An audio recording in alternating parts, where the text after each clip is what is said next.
Perkenalkan, nama saya Putri Salsabila, nomor absen 27 dari kelas 12-8.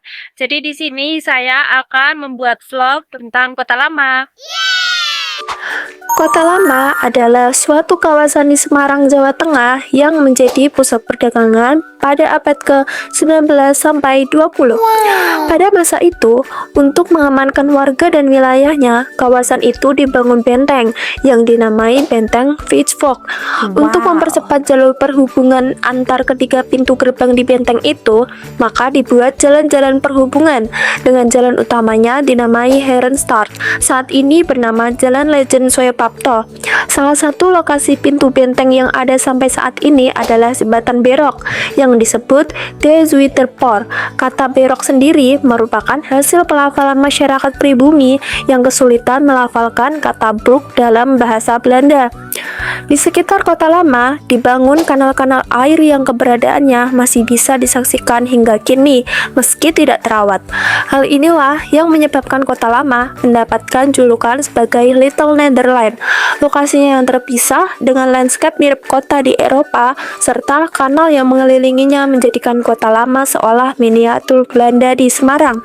Kawasan Kota Lama juga dilengkapi dengan museum bernama Museum Kota Lama yang terletak di kawasan Jalan Cendrawasih 01A Purwodinatan, Semarang Tengah. Di kawasan wisata Kota Lama Semarang, kita dapat menemukan destinasi menarik seperti taman dan gedung bersejarah. Yang pertama, ada Gedung Marba. Salah satu gedung yang cukup ikonik di kawasan Kota Lama adalah Gedung Marba. Gedung ini diketahui dibangun pada abad 19 oleh saudagar kaya asal Yaman bernama Marta Bajunet. Sebagai kenangan, bangunan ini akhirnya dinamakan Marba, yang merupakan singkatan dari Marta Bajunet. Gedung Marba masih memiliki bentuk asli gaya neoklasik yang megah.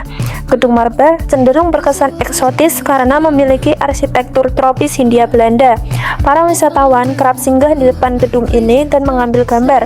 Gedung ini juga sempat beberapa kali dijadikan tempat syuting film dan iklan. Yang kedua, ada Taman Sri Gunting. Taman Sri Gunting terletak di sebelah timur Gereja Belenduk, tepatnya di Jalan Lejen Suprapto nomor 22 Semarang Utara.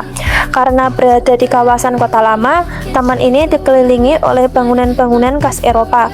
Dulunya, Taman Sri Gunting digunakan sebagai tempat kegiatan atau latihan militer pemerintah kolonial. Kini, Taman Sri Gunting menjadi destinasi wisata untuk bersantai dan menikmati kemegahan Kota Lama. Taman Sri Gunting tertata rapi dan bersih dengan pepohonan rimbun dan hijau. Tak jarang, Taman Sri Gunting dijadikan sebagai tempat berkumpul atau beristirahat usai berkeliling Kota Lama.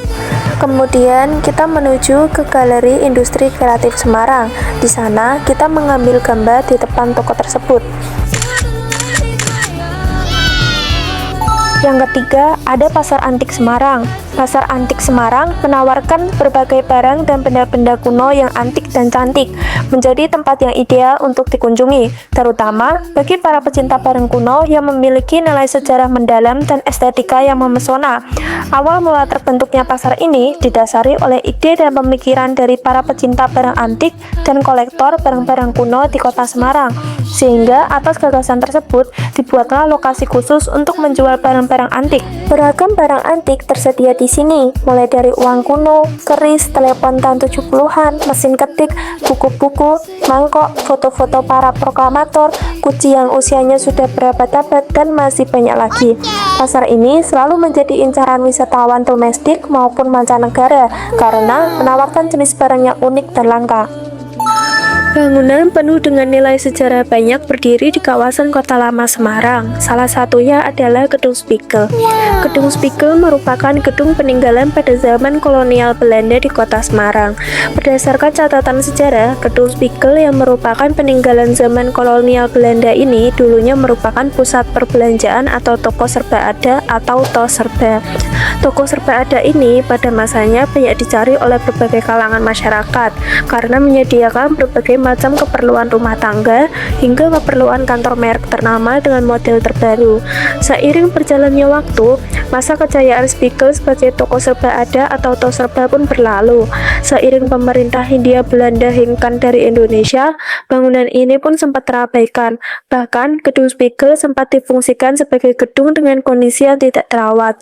Namun, pada 8 Juni tahun 2015, setelah masa restorasi yang cukup lama, gedung ini cukup kembali difungsikan menjadi Spiegel Bar dan Bistro.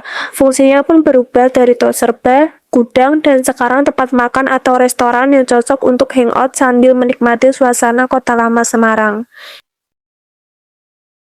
Hai guys, jadi kita udah pulang dari Kota Lama.